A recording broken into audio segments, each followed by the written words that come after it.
right, and welcome to Fast Break Breakfast NBA Podcast. My name is Keith, here alone for a solo interview episode. The full episode will be back this week with John and Chuck coming out on Thursday. I hope everyone had a wonderful time for Thanksgiving. I was up in Detroit. It was really enjoyable. I went by Little Caesars Arena. Wanted to scope out some Pistons gear, but they had a Red Wings game the day I was there, and apparently their team store just swaps out Pistons gear, and so there was hardly any Pistons gear out. They asked if I wanted to see any specific jerseys, but I don't know. I wanted to browse some City Edition jerseys. Maybe look for a nice Stanley Johnson jersey, but I didn't know what to do since it was all hidden. I found the whole swapping the store in and out a little bit bizarre. Anyway, today's episode, we're going to talk about the Lakers with my buddy Pete Zayas. The Lakers, who have had a pretty good start to the year so far, despite dropping their last game to the Orlando Magic on Sunday. Also on Sunday, a soul-crushing loss for myself as David Fizdale came back to Memphis and the New York Knicks, winners of 3 straight, impressively. I don't know what to make of that. Taking down I think the Celtics, Grizzlies, and Pelicans in 3 days. Impressive stuff from the Knicks. I'm not ready to give credit yet. Anyway, as far as announcements, we came out with a Boban NBA logo shirt, which I think is pretty amazing. Thanks to Daniel Box for designing that one for us. If you want to get that shirt, it's pretty amazing. I think the Cyber Monday sale on TeePublic is still going on through Tuesday. So if you're hearing this on Tuesday, you can still buy that Boban shirt. There's 2 of them. One, just the NBA logo with a Boban, and then one where it says Boban in the NBA font. They're selling pretty well, I gotta say. Numerous people have bought Boban onesies, which makes me really happy. So if you want to buy that, you got to go to our TeePublic store. That's teepublic.com/user/fastbreakbreakfast. I know that's a not memorable URL. I'll put it in the podcast description. But TeePublic, teepublic.com/user/fastbreakbreakfast. You can still buy those Boban shirts or that Tom Thibodeau ice cream shirt or our How's It Goink or just a logo shirt. All that stuff is available at that store. Also, if you want some bonus episodes, I believe on Wednesday, the second half of John discussing the new City jerseys with designer Austin Gray drops on Wednesday over at patreon.com/fastbreakbreakfast. Patreon.com/fastbreakbreakfast. That's the best way to support our program. If you've been a long-time listener, we wish you would give us a buck over there. Just $1 a month is all we ask. Getting in with that gets you access to exclusive bonus content, allows you to submit questions to the Croissant questionnaire. I'll follow you back on Twitter if I don't already. It's just a good way for us to interact with you guys and to support the show. And again, the bonus episodes go up on there for our $5 and up crew. Patreon.com/fastbreakbreakfast. All right, now let's talk Lakers.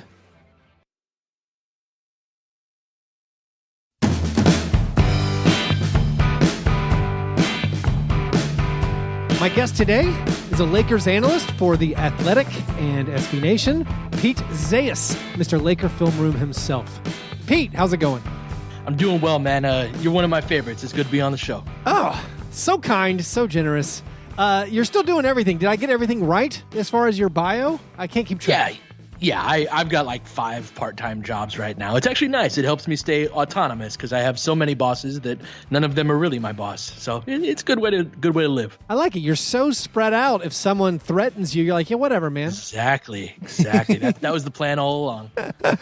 Speaking of spread, did you have breakfast?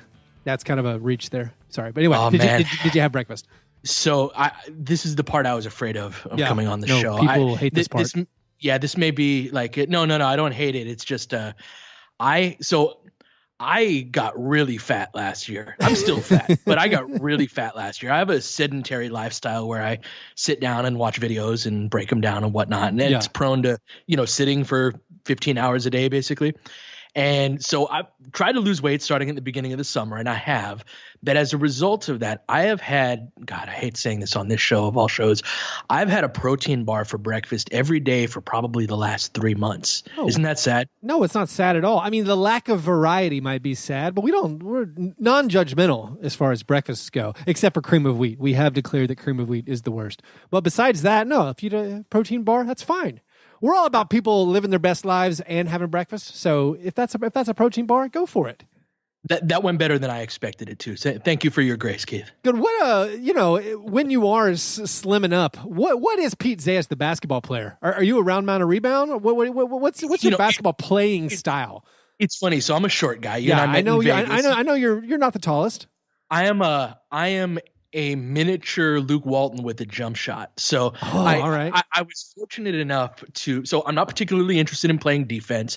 I can pass, but I need someone else to create the shot opportunity for me. So if I can attack a closeout, for example, I can make some sweet dimes off of that, but I'm not going to break you down off of the dribble. But yeah, we decided, I was talking to Joey Ramirez, who covers the Lakers as well yesterday. He asked me the same question, funny enough. And, I was at Nick Hauselman's place, the B-ball breakdown guy. Oh, yeah. And we had a little get together before the season of like NBA Twitter people. And I was lucky enough to have my jump shot kind of working in front of everybody, which is always nice when you got an audience, right? So I can shoot a little bit, but I'm not going to create my own shot. So kind of, coach on the floor type of guy who can shoot a little bit, but not really interested in playing defense. Not going to move around all that much. Are you a Svi? I'd like to think that I can actually do it when it counts, which has been Svi's issue so far, who is amazing in practice and in post-practice shoot-around. But I like to think that I can make it happen in the game. Can't come off of screens the way Svi does. I'm more of a, stand still, catch and shoot type of guy. That's fair. All right, so the Lakers, we're about a quarter of a way through this season. In my opinion, it's going pretty well. But I know Lakers fans seem to always be upset about something. What is the report card so far looking at this team, 1/4 of the way through the season almost with LeBron James? Yeah, they've been solid. It's easy to get caught up in the every game, live and die with every result. And I've seen an increase in that amongst the Lakers fan base of every win is a sign of Western Conference contention and every loss is, trade everybody. And it's been like, we are an emotional bunch under normal circumstances, but getting LeBron James kind of accelerates that timeline and heightens those sensitivities. So, I think they've been solid, right? LeBron has been as advertised, but it's interesting to see one of the all-time greats, of which I've been fortunate to see a few of them as a Laker fan, on a day-to-day basis, which is different. Even as ubiquitous as LeBron is, we all feel, no matter who we root for, that we really know his game inside and out. But following a guy like that from one day to the next can be you just learn a little bit more about what they're like, what they do well, some of the things that they don't do well, and you don't realize it quite to that extent. So, but all in all, I mean, there are a lot of moving parts to this, and they're right in the thick of a very crazy Western Conference race. So I'm all, I give it a B so far. I think they're solid B.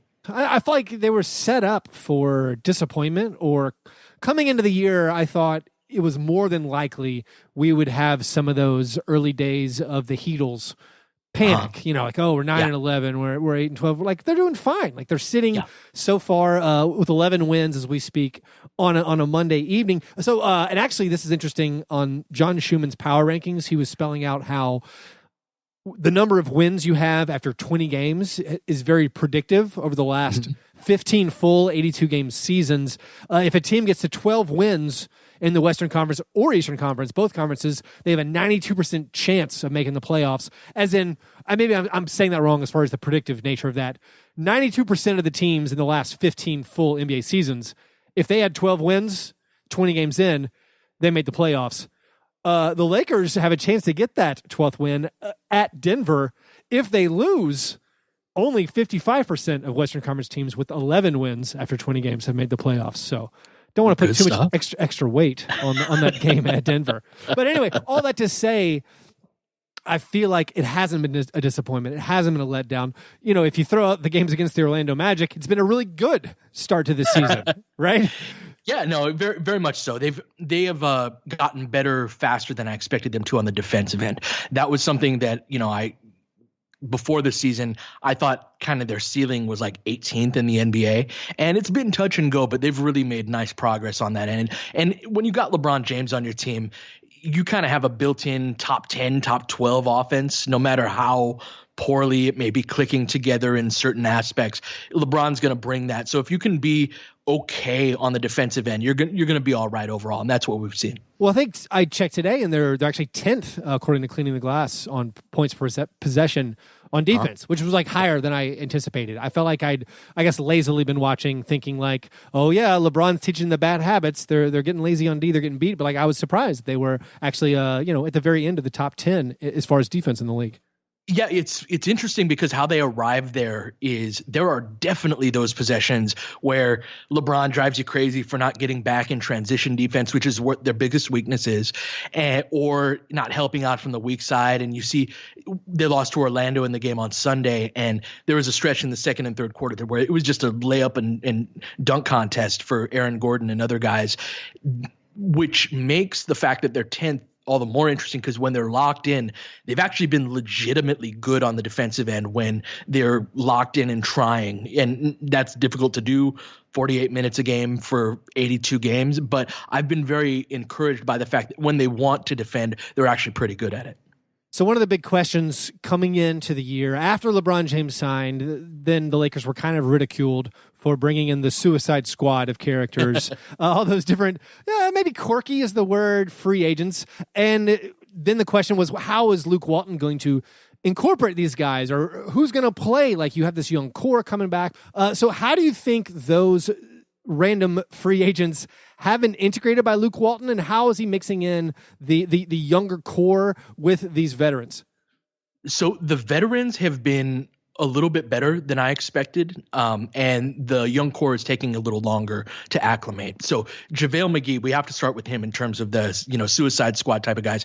He's a guy making veteran minimum money who's very much outplaying that. He's one of the league leaders in block shots. He is scoring at the highest rate he has in quite some time. He's a great finisher to put around all of the playmakers that the Lakers have, and he's really capitalized on those opportunities. So his ability to, rim run, roll hard off of pick and rolls. Lakers are a much better three-point shooting team than you would expect, and he has kind of this ancillary role in creating that. With those hard rolls to the rim, weak side defenders have to drop down and respect that ability for him to lob, and that opens up guys on the weak side a little bit more. You combine that with LeBron's playmaking, and all of a sudden, Lakers are actually a decent three-point shooting team as a result of that. Then, Rondo's been solid. He has spent most of his career as kind of a guy who dribbles the leather off of the ball. And then last year I watched a lot of tape on him with the Pelicans, and he was really making a lot of advanced passes and really picking up the pace, not dominating the ball as much. He's kind of reverted back a little bit to that style prior to his hand injury of where I think he over dribbles it and dominates it a little bit too much. And then Lance started out strong and has been really struggled recently. And then Beasley's been a non-factor since the beginning of the season. And then the addition of Tyson Chandler has kind of relegated him even further down on the bench. So Beasley is looking like wasted money at this point, but by and large, the vets have been good. The kids, the guys who played more of an off-ball role in Kyle Kuzma and Josh Hart, they've acclimated a little bit better because they're not doing that much different, right? They're still operating off of just better players now with LeBron and Rondo.